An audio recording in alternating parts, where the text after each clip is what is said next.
महाभारत का युद्ध चल रहा था और भीष्म पितामह कौरवों की ओर से लड़ रहे थे। तभी दुर्योधन उनके पास आया और उन्होंने अपने हारते हुए सेना का बखान करते हुए कहा कि आप अपनी पूरी ताकत से युद्ध नहीं लड़ रहे। यह सुनकर भीष्म पितामह को बहुत ही बुरा और गुस्सा आया और उन्होंने उसी समय 5 सोने के तीर निकाले और कुछ मंत्र पढ़ते हुए कहा कि इन 5 तीरों की मदद से कल सुबह मैं पांडवों को खत्म कर दूंगा। परंतु भीष्म पितामह की बातों पर दुर्योधन को भरोसा नहीं हुआ और उन्होंने वह 5 तीर अपने पास रख लिए। जब श्री कृष्ण को इस विषय में पता चला तो श्री कृष्ण ने अर्जुन को बुलाया और कहा, तुम दुर्योधन के पास जाकर वह 5 तीर मांग लो जो तुम्हारे विनाश का कारण बन सकता है।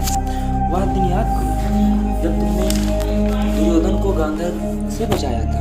उसके बदले दुर्योधन ने तुमसे कहा था कि कोई भी चीज जान बचाने के लिए मांग लो।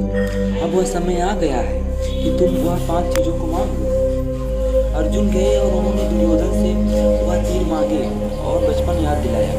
एक क्षत्रिय होने के नाते दुर्योधन को वो 5 तीर अर्जुन को देने पड़े। अगर वीडियो पसंद आया तो वीडियो को लाइक सब्सक्राइब करना ना भूलें। महाभारत का युद्ध चल रहा था और भीष्म पितामह कौरवों की ओर से लड़ रहे थे।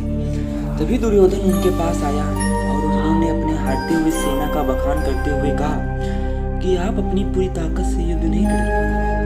यह सुनकर भीष्म पितामह को बहुत ही बुरा और गुस्सा आया और उन्होंने उसी समय 5 सोने के तीर निकाले और कुछ मंत्र पढ़ते हुए कहा कि इन 5 तीरों की मदद से कल सुबह मैं पांडवों को खत्म कर दूंगा। परंतु भीष्म पितामह की बातों पर दुर्योधन को भरोसा नहीं हुआ और उन्होंने वह 5 तीर अपने पास रख लिए। जब श्री कृष्ण को इस विषय में पता चला तो श्री कृष्ण